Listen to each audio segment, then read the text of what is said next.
A lot of people are on a jury for the first time, and they are thrown into the room and told, hey, go in there and please come out with a verdict. It's very difficult as a defendant to sit at the table and do the right thing. Do you make eye contact with them? If you make eye contact with them, do they get afraid of you? And if we're ultimately trying to get to the truth, I think folks with diverse opinions get us there faster than folks without. I'm Julie Rose, and this is Top of Mind. I have been a radio journalist for 2 decades, but a few years ago, I found myself avoiding the news for long stretches because of how depressing and divisive it all seems. I still wanted to be informed and engaged on important issues, though, and I figured I couldn't be alone in that. So we created this podcast. Each episode, we tackle one tough topic in a way that will challenge you, help you feel more empathy, and empower you to become a better citizen, a kinder neighbor, and a more effective advocate. Today, trial by jury is a constitutional right. But do juries work the way we think or hope they do? My jury service really complicated my ideas of the world, my ideas of community, my ideas of democracy in ways that were really profound. Kristin Campbell served on a jury in Washington, D.C. in 2011. It wasn't what she expected. What I wanted to be able to walk out of the courtroom and say was, "You are welcome, Washington, D.C. I made your streets incrementally safer today. You are welcome for my service." And instead, I walked out, I started crying my eyes out, and I walked 19 blocks back to my office, and I could not stop crying the whole way. We ended up finding our defendant guilty. It was a very rigorous, very difficult process, and we didn't feel good about it. We know that we did the right thing for the process, but it still sucked, right? Like, it was not great to sit in judgment of a peer and pass a conviction on him for a mistake that he made. It was what was required of us, and it didn't feel good. Each year, 32 million Americans get a jury duty summons in the mail. Trial by jury is a key piece of our justice system, explicitly enshrined in the 6th and 7th Amendments of the Constitution. But most of us dread getting called to serve on a jury. I know I did. I was summoned about a decade ago, and I was really hoping to get dismissed. I mean, who would want a cynical journalist on their panel, right? But I was chosen anyway. It was not a positive experience. It felt like we didn't have the information or tools as a jury to make the right decision. Ultimately, we made what I felt was the wrong one. And I wasn't the only person on the jury who felt that way. I'll share more details of my story a bit later in the episode. But I think it's important for you to know right up front, that experience has haunted me for years and left me with a lot of questions, a lot of skepticism about why we deliver justice this way. Not all countries do use citizen juries. And the ones that do generally don't give them quite as much power as America does. And yet, even here in the United States, juries are becoming rare. Only 2% of criminal trials ever make it in front of a jury because prosecutors pressure defendants to take plea deals as a faster, cheaper alternative to trial. Should America continue to lean away from juries like this, or press to make them more present in our system and perhaps more just? When Kristin Campbell got called for jury duty, she didn't dread it like most of us do. She spent her career working for philanthropic organizations to promote civic engagement, so serving on a jury was right up her alley. Also, having been called twice before and having not been selected, I was very curious. The defendant in her case was a 21-year-old African-American man who was charged with possessing drugs with an intent to sell, while also being armed with a gun. She remembers the jury had an even mix of men and women, a range of ages, and was racially diverse. And those are important details because in the United States, we think of a jury as a microcosm of the community it's drawn from. You might have heard the term jury of peers. But I remember thinking when we were sitting in that room, am I this young man's peer? We live in the same community. We walk the same streets. We have some shared life experiences by virtue of living in proximity to each other. Does that mean that I'm your peer? our life experience has been very different. And that's obviously a huge assumption. I don't know very much actually about this young man's life experience, but statistically speaking, I at the time was a 29-year-old white woman with a upper middle class job. And this was a 21-year-old Black man who I found out later, was the 6th time he had been brought up on charges. And so it really did make me question, am I your peer? Are other people here your peers? And what does it mean to sit in judgment with a jury of your peers? When it came time for the jury to deliberate, Campbell says they took an initial vote. And on the charge of drug possession with intent to distribute, 12 hands went up. It was unanimous immediately. We were all very clear that it was possession with intent to distribute. But they still had to decide whether or not the defendant had a gun, which would make the sentence more serious. They took a vote again, and this time it was split. I raised my hand for not guilty on that one because I just had so many questions. I just wasn't sure. And I felt that to say guilty, I had to be very, very sure. She says the defendant said that the gun wasn't his. He'd been a passenger in a car where the gun was found. The vehicle wasn't registered and didn't have a license plate. Police officers pulled the car over and they searched it. Our defendant steps out of the car. The gun allegedly has slid from under the seat to the floorboard where our defendant was sitting. When the door opens, what he does is he takes his jacket and he drops it on top of the gun. And the whole question was, did he know there was a gun in the car? I remember sitting there and deliberating with the jury, and everybody was interrogating and questioning, what about this? What about that? Could that have been possible? What if it had happened this way? And somebody said, are we overthinking this? And somebody else said, this person's liberty is hanging in the balance. We cannot overthink this. Campbell and the jury deliberated for half a day, and ultimately they found the man guilty of possession of drugs with intent to sell and having the gun. She says the process was painful and imperfect, but one of the things that I think is beautiful about a jury experience is the fact that there can be 12 people that can be and are so different in so many ways. And that diversity, I think, actually sharpens the analysis process.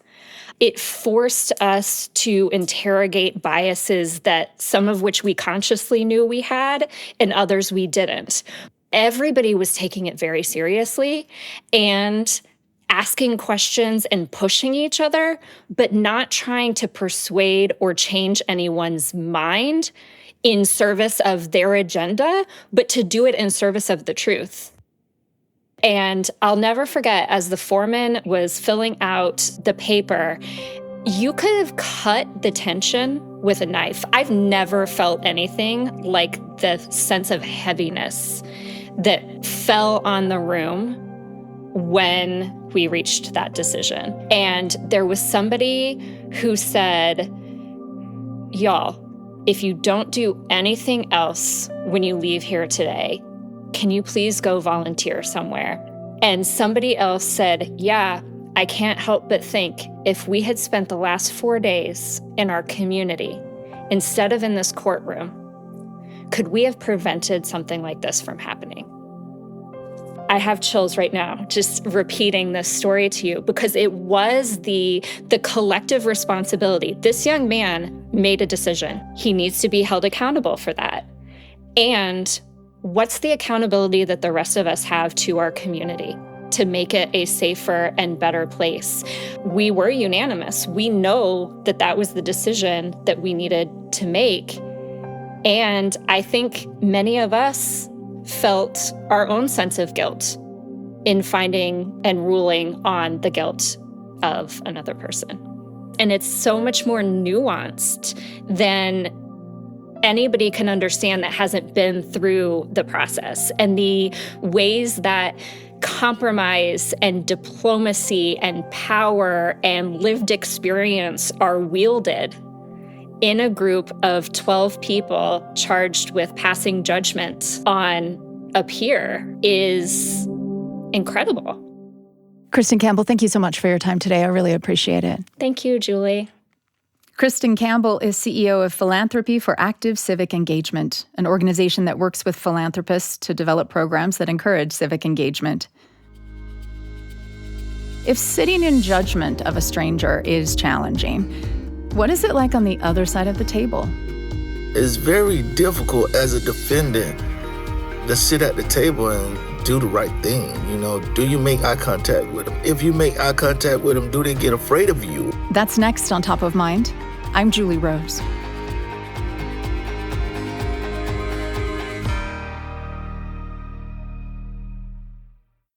Hey friends, I have a quick recommendation for your podcast queue. Do you remember that movie that you had on VHS or DVD and you watched it so much that you wore it out? Well, movies didn't just entertain us, they also shaped us.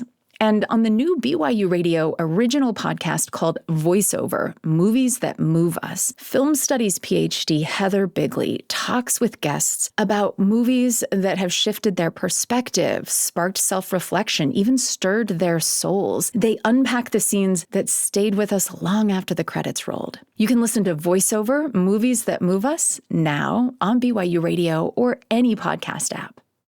Many of us think of the right to a trial in front of a jury of our peers as an important protection against corrupt or unjust prosecution. That is certainly what Herman Lindsey was counting on. Because I didn't commit the crime, there's no way I felt like a jury would actually convict me of something I didn't do. In 2006, Lindsey was charged in a cold case murder that happened 12 years earlier. Rumors circulating among some men in jail led police to arrest Lindsey without any hard evidence or eyewitnesses. Lindsey maintained his innocence from the very start, and he turned down an offer from prosecutors to plead guilty in exchange for a 3-year prison sentence. I'll take my chances with a jury, thought Lindsey. I had very great faith in because I just couldn't see it happening. How can you convict somebody of something and they didn't do it? So I didn't think it was actually possible. And I was very devastated when they did. Early on in the trial, Lindsey began to suspect he'd misjudged his chances. The prosecution and defense were weeding out potential jurors one by one in a process called voir dire. Every person that we thought was great for the jury was ending up getting struck by the judge or struck by the state attorney. In selecting a jury, each side can dismiss or strike a certain number of potentials without cause. Lindsey noticed the prosecution was cutting a lot of people who might be more inclined to believe his defense. If you get the working class, they most likely don't pay attention to the news and the issues that's at hand with our criminal justice system unless it affects them or their family member. So those was the type of people that actually believe that whatever the state or the police say is what it is. And then you have people that, actually had family members affected by the criminal justice system that we wanted on because they understood that the police can lie. The state attorney is not always right. And most of those got dismissed off the case. So when the jury is fully seated, at that point, you're feeling like they've dismissed a lot of the people that would have been sympathetic to you. How did you feel at that point? I mean, were you worried? Well, what made me worry was the way some of the jurors was looking at me. It was very uncomfortable because it's like when the first piece of evidence that the state put on was this horrendous, worst picture of the victim at the crime scene on a big projection screen, and let the picture sit there 2 hours, like almost 2-3 hours, while the medical examiner explained the cause of death, which is one single shot to the head. And the way the jury looked at was like those ones that look at that picture and look over there at the defendant and like already felt like they got the right person. They arrested him. They got the right person. So it's like they drew a conclusion from the beginning. Yeah, I can't imagine. Did you make eye contact with him? Actually, that's the thing. As a defendant, you don't know what to do. Because it's like, if you do, it's this way. If you don't, it's that way. The jury thinks. So it's very difficult as a defendant to sit at the table and do the right thing. Do you make eye contact with them? If you make eye contact with them, do they get afraid of you? And if you don't make eye contact, then maybe that means you're guilty, right? Yeah. So it's so many things that that's a disadvantage for the defendant when it's coming dealing with a jury. Did you feel like they were a jury of your peers? We sometimes hear that, that you're entitled to a jury of your peers. There is no such thing as jury of your peers. Maybe if you're in the upper class, you may end up with a trial with juries of your peers. But when you talk about jury of your peers, the middle class and the upper class don't understand what the lower class is going through. They don't know the things that goes on in the neighborhood, and the fact that the police plant evidence, the fact that the police don't do the right investigation all the time, that expert witnesses aren't always truthful. The lower class sees this because they are affected more by the criminal justice system now. So when you say my peers, you can't get a jury of your actual peers. There's evidence to back him up.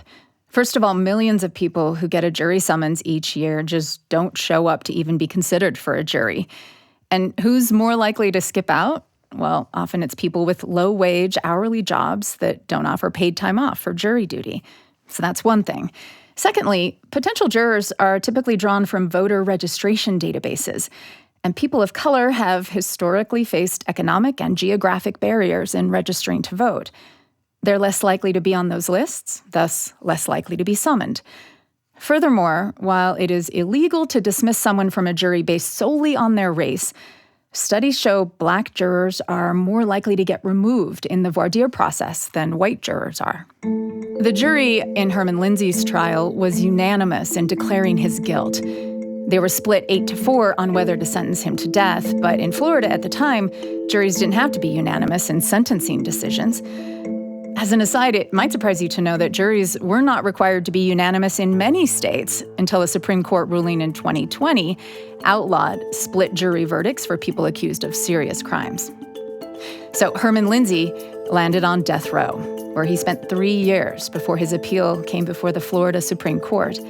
And there, he had no jury, just a panel of 3 judges. The judges was actually attacking the state, asking the state and getting frustrated with the state, saying, where's the evidence? What evidence presented says Mr. Lindsey was at the scene? What evidence was presented to say Mr. Lindsey was participated in this? Were you relieved that there was no jury? Yeah, I think I would have been very, very, very afraid if there was another jury there at that time. The Florida Supreme Court ruled there wasn't enough evidence to convict Herman Lindsey, and they set him free in 2009. Florida's 23rd death row exoneree. And the thing about it is, I never got compensated. I never got an apology. Do you think that juries are the best way to decide guilt or innocence in the American justice system? I believe that I'd rather have a jury than a judge. And okay. I think that one of the ways to fix our jury problem is to educate them in the process. When you're dealing with a crime, judging somebody's life, whether they're guilty, I think you need to know that the state has the burden of proving beyond a reasonable doubt. What evidence was presented that Herman Lindsey intentionally killed this person, right?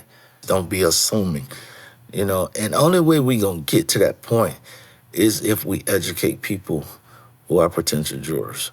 And that's one of the things I like to speak on and tell people about my story, because everybody is a potential jurors. And I think what happened there was that our jury was undereducated on the law. I don't believe any of them really understood what it means, prove beyond a reasonable doubt.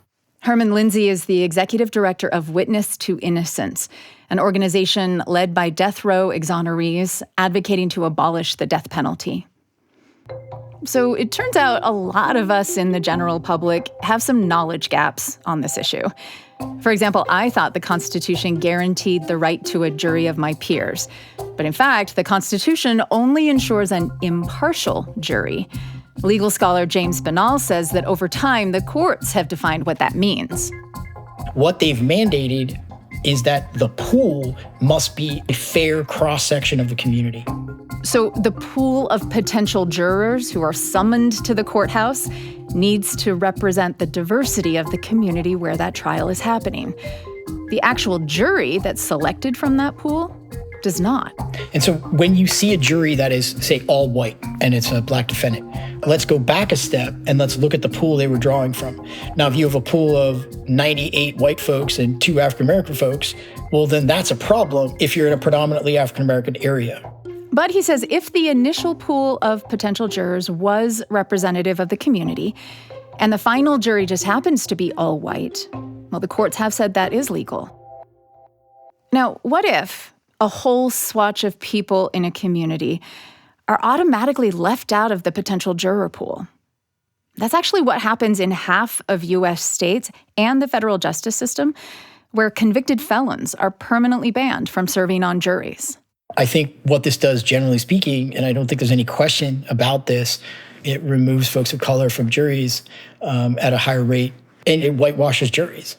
That's because a third of black men in the United States have a felony conviction. That's 3 times higher than the average for all U.S. adults. And it's a disparity that's tied to America's history of inequality in policing and sentencing. But since most of us don't think of jury service as an important right, not like voting, say, Binnall says there's not much public debate about whether excluding felons from juries is a good idea. In fact, most people don't even know it's a thing.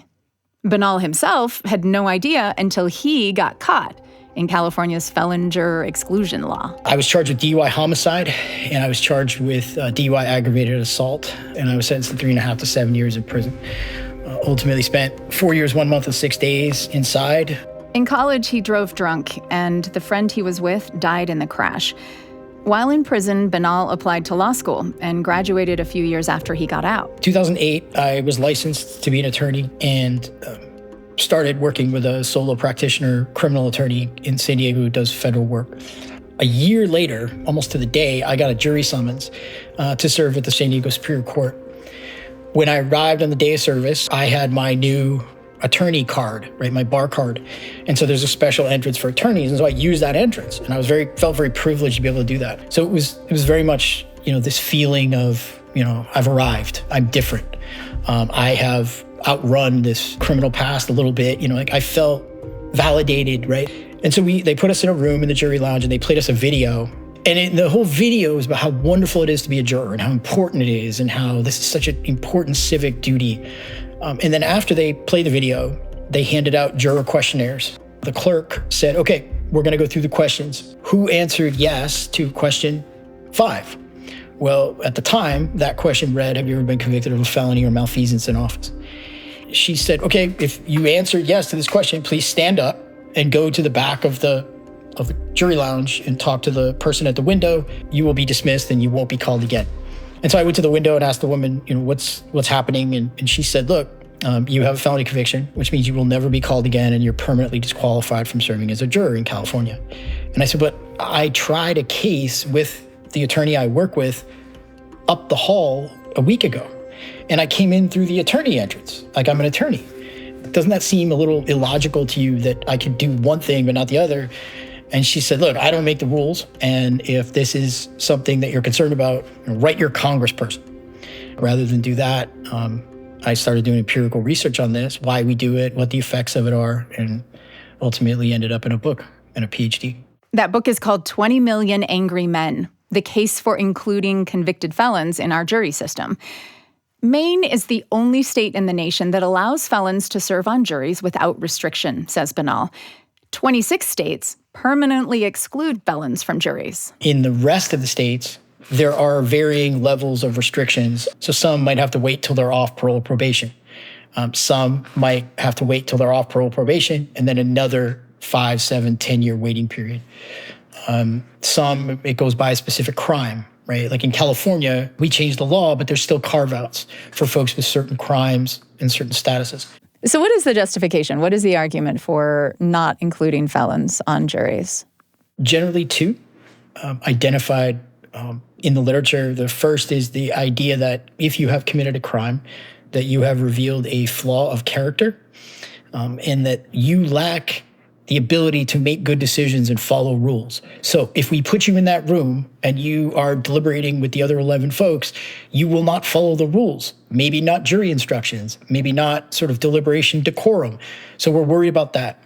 The second is the idea that we all harbor an inherent bias, and that by virtue of us having been labeled a felon, that we will, the argument is, unduly sympathize with criminal defendants and harbor a continuing animosity towards the state.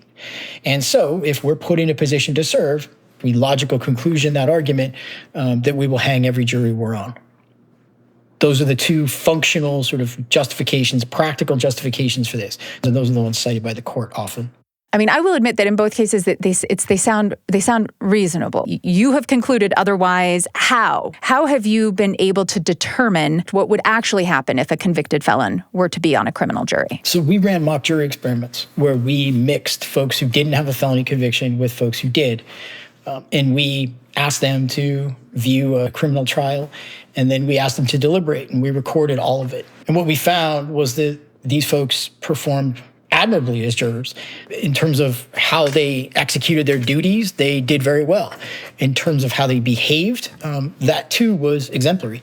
There were conflicts that were productive conflicts. Where maybe someone who didn't have a felony conviction got a fact wrong about the case, where someone with a felony conviction corrected them, and there was a sort of thank you, I appreciate that, right? There was very much cooperation. There was no friction, right, or conflict that wasn't productive when we analyzed the trial transcripts. And on the sort of functional side, they raised more novel case facts, and they spoke for a larger proportion of their jury's deliberation time than did their non-felon counterparts. Were they also, though, very sympathetic toward the person who was on trial? They were not. We gave folks a pretrial bias survey to see whether they would, going into the trial, favor the defense or the prosecution, which is what the claim is about folks with felony convictions. These were all folks that were within 30 days of being out of prison. So we thought, well, if this bias is going to present, it's going to present most strongly with folks first out of prison, I should say. And so we tested it, and we compared folks with felony convictions to just general folks who are eligible for jury service. And then we actually included a group of law students in that survey. And what we found was that in terms of whether you're pro-defense, pro-prosecution, that yes, folks with felony convictions were more pro-defense than their non-convicted regular folks counterpart, but that when we included law students, that their scores were statistically analogous. So law students were just as likely to favor the defendant as convicted felons were. And we don't exclude law students from the jury pool. So why felons, he asks. Binnall's research also showed that members of law enforcement had a strong bias in the opposite direction, in favor of the prosecution. Police officers, in fact, are barred from juries in 5 states. To be clear, I'm not in favor of them being restricted either. I mean, the jury has a process for weeding out people who lack character and who are biased, and that's jury selection. This is the voir dire process that we talked about earlier. In order to get an impartial jury, judges can dismiss any juror they believe is unable to be impartial. So if a convicted felon in the jury pool were clearly biased, that's the fix, says Binnall, rather than excluding felons out of hand. I think the problematic piece of this is that we just don't use the process that's been in existence for over 100 years that we say is appropriate for every other demographic except for us. My whole work is open the jury room, bring in as many voices as we possibly can have, because that's what lends itself to a robust debate. And if we're ultimately trying to get to the truth, I think folks with diverse opinions get us there faster than folks without. Tell me more about that then. The diversity is the goal there, diversity of opinion, or is it more so than impartiality, would you say? Well, I think when the juries, years ago, we sort of thought of jurors needing to be, what folks called, right, tabula rasa, and the idea that they were going to come and be blank slates, and that they were going to either not have any preconceived attitudes, beliefs about anything, or they were willing to sort of leave those at the door and not bring those into deliberations, which is, for a human being, arguably impossible. So it was a fiction. There were no people that had no prior experience at 18 years old, right? And there were no people who had prior experiences that could categorically shut those off, Men in Black style, when they went into the deliberation room. So I think what people who study juries have come to realize is that was fanciful. And what reality is that the room should be a mixture of folks with diverse experiences, diverse opinions, not so much so that they will be impartial, but enough so that this mixture of opinions ultimately creates a robust debate and gets us to the truth of what we're trying to figure out. What would it have meant for you what would it have done for you to have been allowed to do jury service, or at least to move to the next pool? I don't know, because I didn't get to do it. But the sort of mirror of that question was, what did it do to me to be excluded? Which was devastating. I mean, as someone who had, felt like I had rebuilt my life, to be told that, I could be an attorney representing someone in a death penalty case. The state had no issue with that. But the state had an issue with me serving as a juror, even in a minor fence dispute between neighbors that amounted to $5,000, right? So when we talk about folks desisting from criminal activity, one of the crucial pieces of that is that they have to adjust how they view themselves. Do you view yourself as sort of quote unquote criminal first, or do you view yourself as something else first with this thing in your background? And what happens when we have these permanent exclusions, and when we're telling folks that they're just simply not good enough to do something, in this case with empirically invalid reasons, what that does then is it makes that shift even harder, because I'm being reminded that, hey, you might walk in this courthouse through the attorney's entrance thinking that you're an attorney first, but when you got to the jury lounge, what I was made very clear to me was that I was a felon first and a lawyer second. Right? That caused me tumult and to question whether this was the profession for me, question whether this was something I really wanted to pursue. Clearly, they didn't want me in the club, was sort of how I thought about this. And I think that's how a lot of us think about these types of collateral sanctions, collateral consequences that are permanent based on your record. I think that the idea here is that folks who have this experience have value, right, and bring a perspective that isn't represented in a lot of context.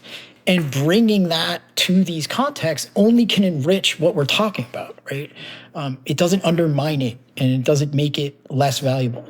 James Binnall is a lawyer and professor at California State University, Long Beach, and he's author of 20 Million Angry Men, the case for including convicted felons in our juries.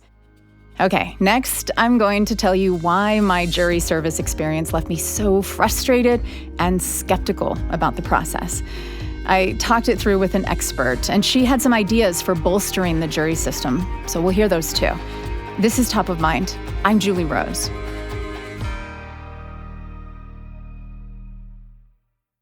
Hey, Top of Mind listeners, Julie here. So you probably got me in your earbuds right now because this is not the kind of show that your kids are just dying to listen to with you, right? But BYU Radio does have a podcast the whole family can enjoy together. It's called The Appleseed. It's a storytelling show. These are award-winning storytellers from all over the nation who come into the Appleseed Storytelling Studio and share experiences about gut feelings that paid off, small acts of kindness, even the occasional mishap like dyeing your eyebrows the wrong color. So gather your whole family for great adventures that just might spark stories of your own that you can share with the people you love. Tune into The Appleseed on byuradio.org or your favorite podcast app. So I had never thought much about this issue until I got summoned for jury duty.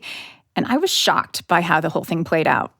All my notions of a noble process where 12 strangers come together and reach a unanimous decision through careful deliberation were dashed. So here's what happened. The trial involved a Black man in his 20s, charged with possessing a firearm as a convicted felon, which is a federal crime. Police pulled him and his passengers over. They found a gun in the car. He said it wasn't his. But at the trial, we never heard from the defendant himself. And his attorney did not make much of an argument other than to tell us that the gun wasn't his client's and the police couldn't prove it was. The prosecution, on the other hand, played clips of a recorded call the defendant had made from jail, where he seemed to be talking about the gun, though it was kind of vague. The rest of their case was built on police testimony about where and how they found the gun and what the defendant and passengers had said at the scene. Within just a few hours, we were in the jury deliberation room, and immediately we took a secret ballot vote, just like we'd seen juries do on TV. 11 of us said we were ready to convict. 1 did not. Soon, that juror revealed his identity and explained how, as a Black man, he didn't trust the police because of experiences that he'd had. And since every piece of evidence was from police testimony or police records, he just had too many doubts to convict. That snowballed to include a few other jurors. So after a few hours, it was clear that we were stuck.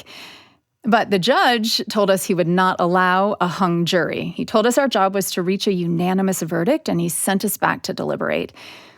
At that point, we were focused on what we could agree on unanimously.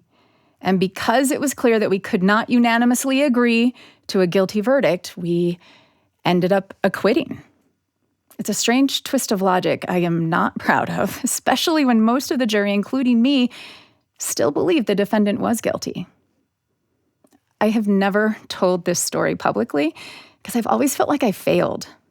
And I've had a lot of doubts about the merit of juries in our justice system ever since. So, to lean into the discomfort a bit, like I'm always encouraging our listeners to do, I wanted to hear the upside of the jury system. What's the argument for it? We called up Cornell law professor Valerie Hans, who is a leading expert on juries.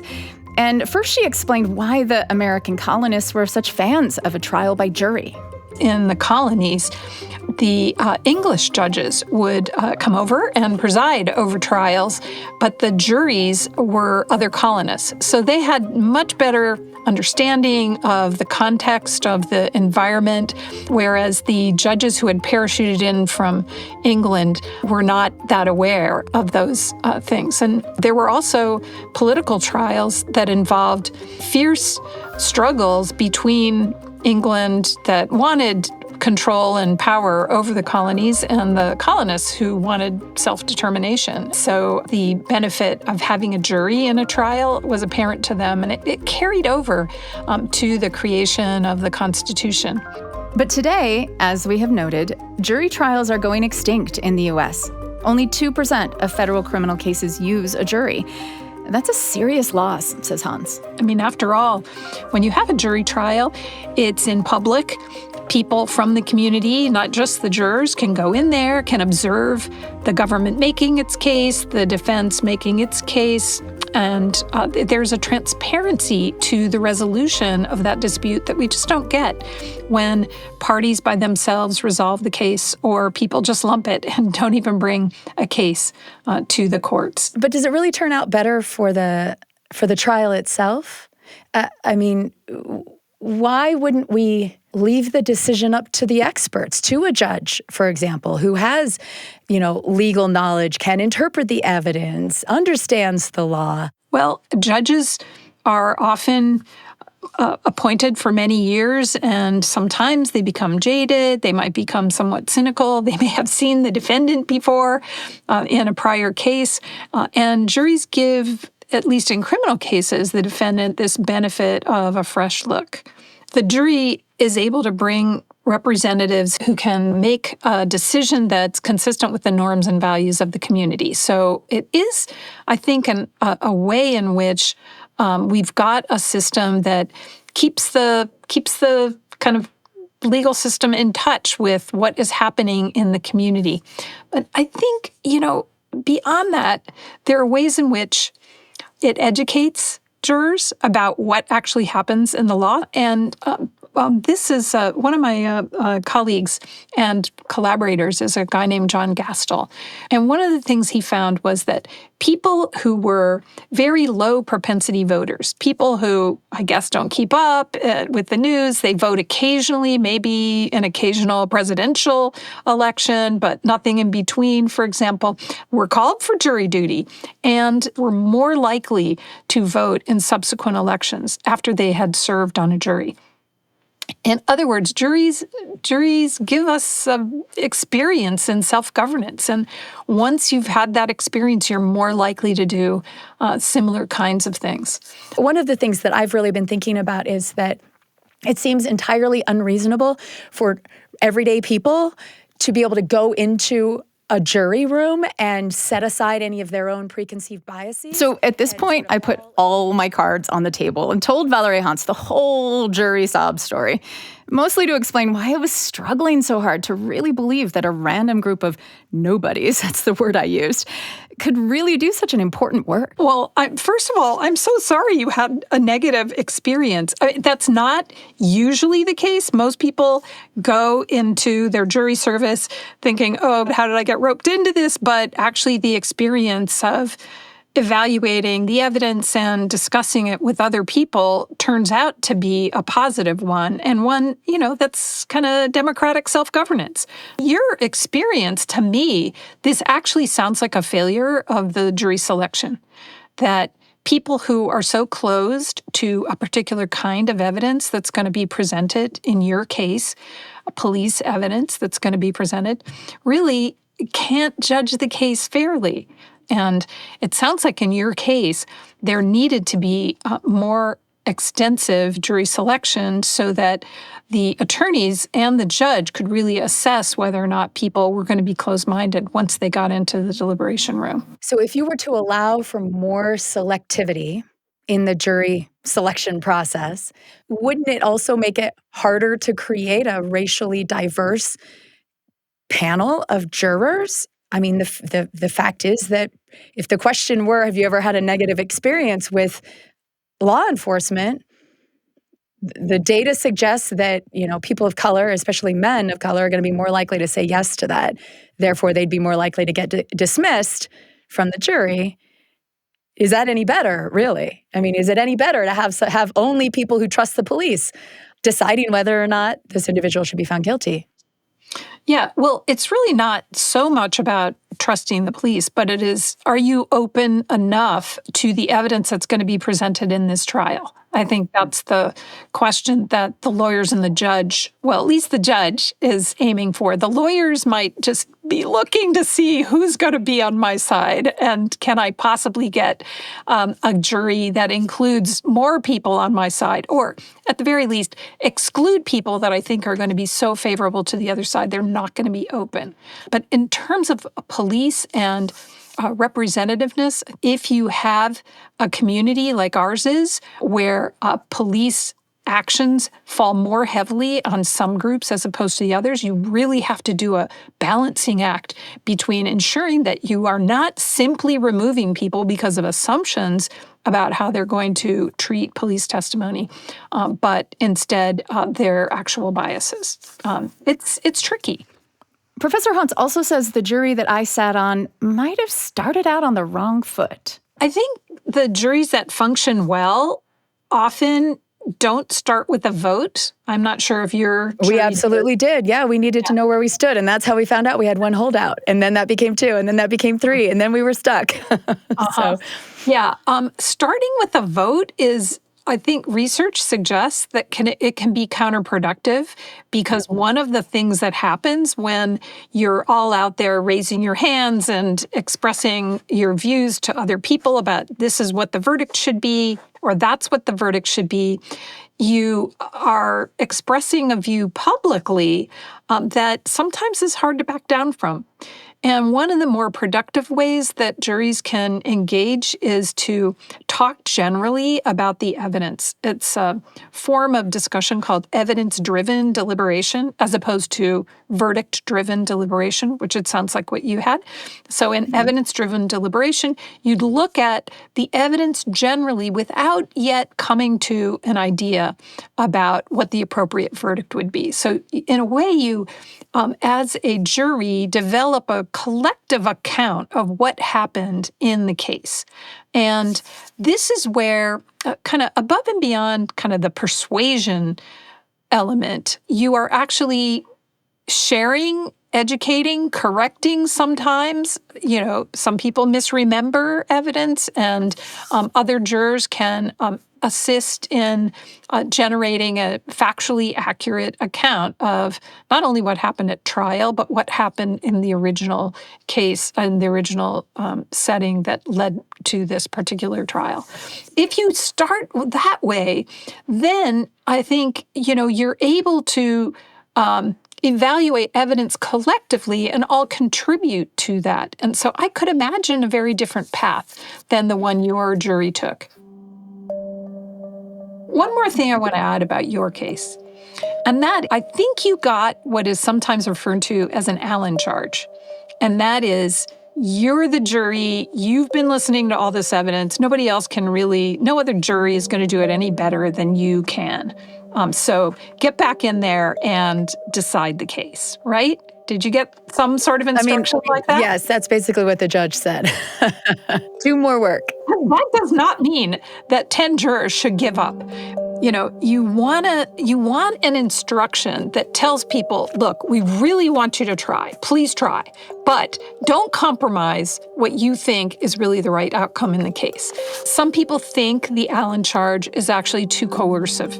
And the kind of thing that you were describing, where 10 people said, okay, the minority is not budging, so the majority of us, we're just going to have to give in. That shouldn't be happening, right? Yeah. You want the majority to be saying, okay, look, I'm sorry, we are going to have to be a hung jury here. Well, we had no idea what we were doing, Many times during the course of our experience, I wished that we had some sort of a manual, or even better, I wished we had like a coach or some sort of mediator, like a guide. Like, I don't know. I don't think any of the people in that room had been on a jury before. So we had nothing to go on, and there was nobody to ask. And that felt really frustrating to me. Like, if there are best practices, couldn't juries know those? Isn't there a way to help juries function more effectively? You're absolutely right. I think judges hold back because of this belief that the jury should be independent, that they really respect the jury's independence, and they don't want to tread on the jury's self-determination to conduct the deliberation in the way that the jury wants. But as you point out, a lot of people are on a jury for the first time, and they are thrown into the room and told, hey, go in there and please come out with a verdict. And so it does give the jury a lot of independence, which, has been so critically important in the United States since the very founding of our country. And yet it also at times leaves jurors kind of throwing up their hands saying, oh no, how do we do this? What do we do first? How should we go about this? Hans says allowing jurors to ask questions could also make a difference. That's a change some states have embraced already. Arizona and a few other places do permit this, and it's under very controlled circumstances. So the lawyers go first. That's their job, right? First examining the witness and then cross-examining the witness. If the jury, at the end of their presentation, still has questions that they would like to pose, they can submit those questions. Typically, they are written down and handed by the foreman or foreperson to the judge. The judge will then, most of the time, will invite comments from the lawyers about is it okay to ask this question? Or does it completely violate your approach to this case? But also will apply the rules of evidence. So it's worked pretty well in Arizona, and jurors themselves absolutely love it because it's impossible for lawyers to really anticipate all the questions that jurors might have about the evidence. And sometimes lawyers who initially are very negative about the idea that jurors are going to be supplementing their own work, after seeing it in practice, actually say, oh, actually, it was very helpful to know that the jurors had that question because now I can address it not only with this witness, but as I think about how to summarize the strengths of my case for the jury. So, Professor Hans, what other recommendations do you have for shoring up or restoring, maybe is the better word, the jury system in the United States? I'm a big fan of larger juries and also juries that have to be unanimous. Smaller juries are not as representative of the community as larger juries. I mean, there's a kind of miraculous feature of jury size 12 in that in a community with it often produces reasonable representations of the different voices of a community. The Supreme Court has taken care of jury unanimity by recent decisions that hold that any case in any serious criminal case that's heard in either a state court or a federal court, the jury must be unanimous. And the downside of unanimity is exactly what you experienced in your case, where you had a couple of people who were not in sync with the majority of the jury. But the benefits of unanimity are everybody's there, everybody's voice has to be heard. And I think that's really the key, because I think a big strength of the jury is this diversity of voices that is required to discuss and deliberate with each other. And in the vast majority of cases, it does actually result in a verdict that people can support. Valerie Hans is a professor of law at Cornell University and expert in the jury system. Thank you so much, Professor, for taking time with me. I found it really fascinating. Thanks for sharing your jury experience, too. This was pretty cathartic for me. I'm sure you could tell, right? All of those conversations expanded my perspective, and while I don't relish the prospect of doing jury service again, I definitely have an idea of what I could do differently. I'd love to hear your thoughts on today's episode. Have you served on a jury? Has this episode made you think about them differently? Or do you just want to chastise me for the way things went in my case? Our email is topofmind@byu.edu. We'd love to hear from you. And be sure to check out our companion podcast, Uncomfy, where people tell us their own stories of choosing to stay curious and stick with the discomfort of a challenging perspective or a situation. You can watch Uncomfy on YouTube, Spotify, and the BYU Radio app. Top of Mind is a BYU Radio podcast. Today's episode was produced by Vanessa Goodman, Elena Beck, and James Hoops, with help from Samuel Benson, Sam Payne, and me. Our engineer and sound design team includes Kelsey Ney, Gabe Vargas, and Brandon Lewis. I'm Julie Rose. We'll talk soon.